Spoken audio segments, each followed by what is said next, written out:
नमस्कार, DV news की आज की बड़ी खबरों में आपका स्वागत है। मैं हूं आपके साथ नेहा और आज हम इस बुलेटिन में बात करेंगे पीएम मनमोहन सिंह के स्मारक के लिए जगह आवंटित करने को लेकर क्या है विवाद, जानेंगे क्यों बांग्लादेश पुलिस को हिंदू मुक्त बनाएंगे यूनुस और किस लिए मनमोहन के स्मारक विवाद के बीच कांग्रेस पर भड़की पूर्व राष्ट्रपति प्रणब मुखर्जी की बेटी। बात करेंगे दिल्ली में महिला सम्मान योजना पर उठे विवाद की, देखेंगे बांग्लादेशी छात्राओं पर एएमयू की सख्त कार्रवाई, जानेंगे सुप्रीम कोर्ट ने आखिर किसको लगा दी फटकार और आखिर में देखेंगे बीपीएससी अभ्यर्थियों को मनाने धरना स्थल पर पहुंचे अधिकारी, तो क्या निकला हल। लेकिन उससे पहले एक नजर डालेंगे आज की कुछ हेडलाइंस पर।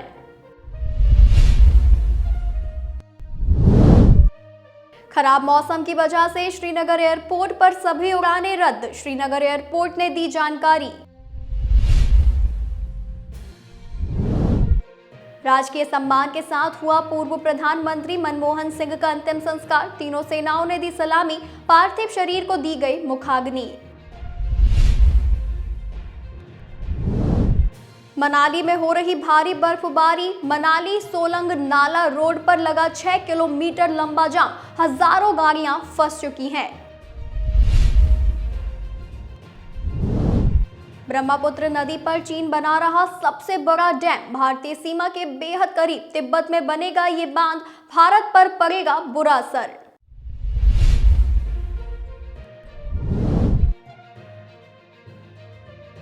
दिल्ली में दिसंबर में हुई इतनी बारिश की टूट गया 101 साल का रिकॉर्ड, एक्यूआई में भी देखने को मिल रहा है जबरदस्त सुधार। मध्य प्रदेश के रीवा में वर्दी में घूम रही 2 नकली पुलिसकर्मी हुई गिरफ्तार, बड़ी वारदात को अंजाम देने की थी तैयारी। दिल्ली में प्रतिबंधित विदेशी सिगरेट बेचने के आरोप में 2 कारोबारी गिरफ्तार, सीओटीपीए एक्ट में केस दर्ज। जोधपुर में बॉलीवुड के दबंग सलमान खान के 59वें बर्थडे पर 25 फीट का काटा गया केक, जमकर झूमे फैंस। दिल्ली के डीआरडीओ भवन में 30 दिसंबर को हथियार और वॉरशिप बनाने वाले कर्मचारियों को सम्मानित करेंगे रक्षा मंत्री, साथ ही बढ़ाया गया रक्षा वेतन पैकेज। दिल्ली दौरे पर जाएंगे सीएम नीतीश कुमार, मनमोहन सिंह के परिवार से करेंगे मुलाकात, सियासी अटकलों का दौर जारी। वहीं ये तो थी आज की कुछ हेडलाइंस, अब चलिए रुक करेंगे आज की सबसे बड़ी और खास खबरों की ओर। पूर्व प्रधानमंत्री डॉक्टर मनमोहन सिंह के स्मारक के लिए जगह आवंटित करने के मुद्दे पर आरजेडी प्रमुख लालू प्रसाद यादव की प्रतिक्रिया सामने आई है। बातचीत के दौरान लालू यादव ने कहा कि स्मारक के लिए जगह मिलनी चाहिए, देश को डॉक्टर मनमोहन सिंह जैसा राजनेता कभी नहीं मिलेगा। मैं उनके मंत्रिपरिषद का हिस्सा था, मैं उनके बहुत करीब था। वहीं उनसे पूछा गया कि बीजेपी नेताओं का कहना है कि जब तक बिहार में बीजेपी की सरकार नहीं बनेगी अटल बिहारी वाजपेयी की आत्मा को शांति नहीं मिलेगी। इस पर उन्होंने कहा कि वो लोग यानी बीजेपी जाने, हम क्या जाने। बता दें कि देश के पूर्व प्रधानमंत्री मनमोहन सिंह का 92 साल की उम्र में गुरुवार रात को निधन हो गया। उनके निधन की खबर से देश भर में शोक की लहर है। आज शनिवार को नई दिल्ली के निगमबोध घाट पर राजकीय सम्मान के साथ उनका अंतिम संस्कार किया गया, लेकिन उससे पहले कांग्रेस के राष्ट्रीय अध्यक्ष मल्लिकार्जुन खड़गे की तरफ से प्रधानमंत्री नरेंद्र मोदी को चिट्ठी लिखकर मनमोहन सिंह का अंतिम संस्कार राजघाट के पास होने और वहीं पर उनका स्मारक बनाने की मांग की गई थी। अंतिम संस्कार और स्मारक को लेकर विवाद खड़ा हो गया है। मामले पर केंद्र सरकार की तरफ से कहा गया है कि डॉक्टर मनमोहन सिंह का अंतिम संस्कार निगमबोध घाट पर ही होगा और केंद्र सरकार मनमोहन सिंह का स्मारक बनवाएगी, लेकिन उनका स्मारक कहां बनेगा उसकी जगह चुनने में कुछ दिन का समय लग सकता है। वहीं बता दें, बांग्लादेश में हिंदू विरोधी कामकाज थमने का नाम नहीं ले रहा है। प्रधानमंत्री मोहम्मद यूनुस की सरकार बांग्लादेश को हिंदू मुक्त बनाने की दिशा में काम कर रही है। अब गृह मंत्रालय और लोक सेवा आयोग ने एक आदेश जारी किया है, जिसके अनुसार कांस्टेबल से लेकर पुलिस के उच्च पदों पर अब किसी भी हिंदू की नियुक्ति नहीं की जाएगी।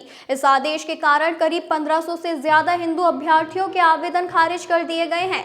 शेख हसीना के सत्ता से बाहर जाने के बाद से ही बांग्लादेश में लगातार हिंदुओं के खिलाफ काम किया जा रहा है। शुरुआत में सहायक पुलिस अधीक्षक और डीआईजी रैंक के 100 से ज्यादा हिंदू पुलिस अधिकारियों को सेवा से बर्खास्त कर दिया गया है। इनकी जगह उग्रवादियों, विशेषकर जमाते इस्लामी के सदस्यों को नियुक्त करने का निर्णय लिया गया है। इसके साथ ही करीब 69,000 पुलिस कर्मियों की नियुक्तियां रद्द कर दी गई है। इन पदों पर भर्ती प्रक्रिया पिछले साल अक्टूबर से शुरू हो चुकी है। अब अगली भर्ती प्रक्रिया अगले जनवरी से शुरू होगी। बांग्लादेश पुलिस के आईजीपी बहारुल आलम को निर्देश दिया गया है कि वे किसी भी हिंदू को कांस्टेबल या सहायक उपनिरीक्षक के पद पर नियुक्त न करें। उन्हें यह आदेश दिया गया है कि किसी भी हिंदू को पात्र होने पर भी भर्ती न किया जाए। इसके साथ ही यह भी सुनिश्चित किया जाए कि बांग्लादेश सिविल सेवा परीक्षा में कोई भी हिंदू पास न हो सके। वहीं कांग्रेस अध्यक्ष मल्लिकार्जुन खड़गे ने पूर्व प्रधानमंत्री मनमोहन सिंह के लिए एक अलग स्मारक बनाने की मांग की है। कांग्रेस अध्यक्ष के इस प्रस्ताव की पूर्व राष्ट्रपति प्रणब मुखर्जी की बेटी शर्मिष्ठा मुखर्जी ने आलोचना की है। डॉक्टर मनमोहन सिंह का गुरुवार रात दिल्ली के अखिल भारतीय आयुर्विज्ञान संस्थान में 92 साल की उम्र में निधन हो गया। स्मारक के प्रस्ताव की आलोचना करते हुए शर्मिष्ठा मुखर्जी ने एक्स पर लिखा, जब अगस्त 2020 में उनके पिता और पूर्व राष्ट्रपति का निधन हुआ तो कांग्रेस नेतृत्व ने कांग्रेस कार्य समिति की ओर से शोक सभा बुलाने की भी जहमत नहीं उठाई। उसके अलावा उन्होंने कांग्रेस नेतृत्व पर उन्हें गुमराह करने का भी आरोप लगाया। शर्मिष्ठा के मुताबिक कांग्रेस के एक वरिष्ठ नेता ने उनसे कहा था कि शोक सभा बुलाना भारतीय राष्ट्रपतियों के लिए नहीं है। कांग्रेस नेता के इस तर्क को पूरी तरह बकवास करार देते हुए उन्होंने ये भी दावा किया कि उन्हें अपने पिता की डायरियों से पता चला है कि एक अन्य पूर्व भारतीय राष्ट्रपति के.आर. नारायण के निधन पर सीडब्ल्यूसी की बैठक बुलाई गई थी और शोक संदेश का मसौदा किसी और ने नहीं बल्कि प्रणब मुखर्जी ने तैयार किया था। शर्मिष्ठा मुखर्जी ने भाजपा के सीआर केसवन की एक पोस्ट का हवाला दिया जिसमें उन्होंने बताया था कि किस तरह कांग्रेस ने पार्टी के अन्य राजनेताओं की सिर्फ इसीलिए उपेक्षा की क्योंकि वे गांधी परिवार के सदस्य नहीं थे। आम आदमी पार्टी द्वारा महिला सम्मान योजना के तहत 2100 रुपए की घोषणा के मामले में एलजी सचिवालय ने डिविजनल कमिश्नर से जांच करने को कहा है। जी हां, सचिवालय ने कहा है कि किस तरह गैर सरकारी लोगों का निजी डेटा इकट्ठा कर रहे हैं। एलजी सचिवालय ने पुलिस कमिश्नर से कहा है कि वे उन लोगों के खिलाफ कानून के मुताबिक कार्रवाई करें जो लाभ देने की आड़ में डेटा की गोपनीयता भंग कर रहे हैं। दिल्ली के उपराज्यपाल सचिवालय ने दिल्ली के मुख्य सचिव और पुलिस आयुक्त को 3 अलग अलग नोट भेजे हैं। ये नोट कांग्रेस नेता और नई दिल्ली विधानसभा से उम्मीदवार द्वारा दिल्ली के उपराज्यपाल से विशेष शिकायतों के साथ मुलाकात के बाद भेजे गए हैं। एलजी सचिवालय के नोट पर आम आदमी पार्टी का बयान आया है। पार्टी ने कहा है कि भाजपा दिल्ली में महिला सम्मान योजना रोकना चाहती है। ये आदेश एलजी ऑफिस से नहीं, अमित शाह के ऑफिस से आया है। आपका आरोप है कि भाजपा महिलाओं का सम्मान नहीं करती। भाजपा दिल्ली चुनाव में हार मान चुकी है। पार्टी का कहना है कि दिल्ली में महिला सम्मान योजना को महिलाओं का पूरा समर्थन मिल रहा है। दिल्ली में फिलहाल कोई संजीवनी या महिला सम्मान स्कीम लागू नहीं है। ये बात दिल्ली सरकार के 2 विभागों ने खुद नोटिस जारी कर बताई है। दिल्ली चुनाव से पहले स्वास्थ्य विभाग और महिला एवं बाल विकास विभाग का ये बयान काफी मायने रखता है क्योंकि आम आदमी पार्टी के कार्यकर्ता दिल्ली में इन दोनों योजनाओं को लेकर बड़े स्तर पर रजिस्ट्रेशन ड्राइव चला रहे हैं। सुप्रीम कोर्ट ने अनिश्चितकालीन भूख हड़ताल पर बैठे किसान नेता जगजीत सिंह डल्लेवाल को अस्पताल ले जाने के लिए पंजाब सरकार को 31 दिसंबर तक का समय दिया है।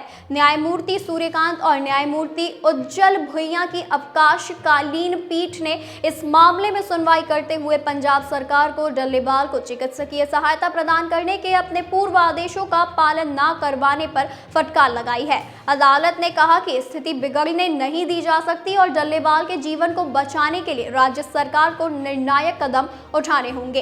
पंजाब सरकार ने डल्लेवाल को अस्पताल ले जाने में अपनी असमर्थता जताई है। राज्य के महाधिवक्ता गुरमिंदर सिंह ने न्यायालय को बताया कि प्रदर्शनकारी किसानों के विरोध के कारण डल्लेवाल को अस्पताल ले जाना मुश्किल हो गया है। उन्होंने बताया कि विशेषज्ञों की एक टीम ने डल्लेवाल को अस्पताल में भर्ती होने और चिकित्सीय सहायता लेने के लिए मनाने की कोशिश की, लेकिन डल्लेवाल ने ये कहते हुए किसी भी मदद से इनकार कर दिया कि इससे आंदोलन का उद्देश्य कमजोर हो सकता है। न्यायालय ने इस स्थिति पर गंभीर नाराजगी व्यक्त की है।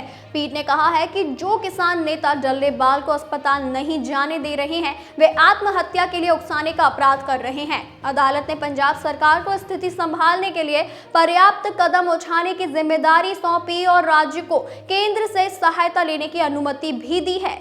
वहीं अलीगढ़ मुस्लिम विश्वविद्यालय ने बांग्लादेशी छात्रों द्वारा सोशल मीडिया पर आपत्तिजनक पोस्ट साझा करने के मामले में सख्त कदम उठाया है, जिसके तहत सोशल मीडिया पर भारतीय नागरिकों को लेकर कहे गए अपशब्द कहने के मामले में यूनिवर्सिटी ने बांग्लादेशी छात्रों को ब्लैकलिस्ट कर दिया है, जिसके बाद अब इन छात्रों को फिर कभी एडमिशन नहीं मिलेगा। दरअसल एएमयू में बांग्लादेशी छात्रों द्वारा सोशल मीडिया पर भारत के लोगों को लेकर आपत्तिजनक पोस्ट साझा की थी। इन पोस्ट में इस्कॉन पर प्रतिबंध, उत्तर प्रदेश सरकार की आलोचना और हिंदू महिलाओं के प्रति अपमानजनक टिप्पणियां शामिल थी।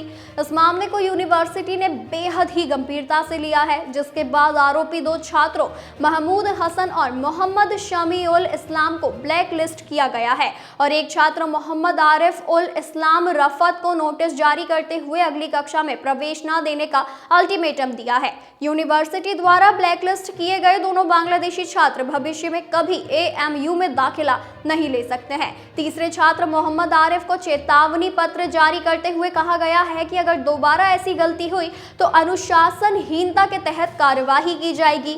एएमयू प्रशासन का कहना है कि इस कार्यवाही के बारे में दूतावास को भी अवगत करा दिया गया है। इन तीनों छात्रों ने कुछ दिन पहले सोशल मीडिया पर कुछ आपत्तिजनक पोस्ट डाली थी, जिसके खिलाफ यूनिवर्सिटी के ही छात्रों ने शिकायत की थी। शिकायत की जांच में तीनों छात्र दोषी पाए गए, जिसके बाद एएमयू ने तीनों छात्रों पर कड़ा एक्शन लिया है। वहीं ये तो थी आज की हमारी कुछ खास और बड़ी खबरें। ऐसी ही खास खबरों को जानने के लिए बने रहिए डीवी न्यूज़ के साथ।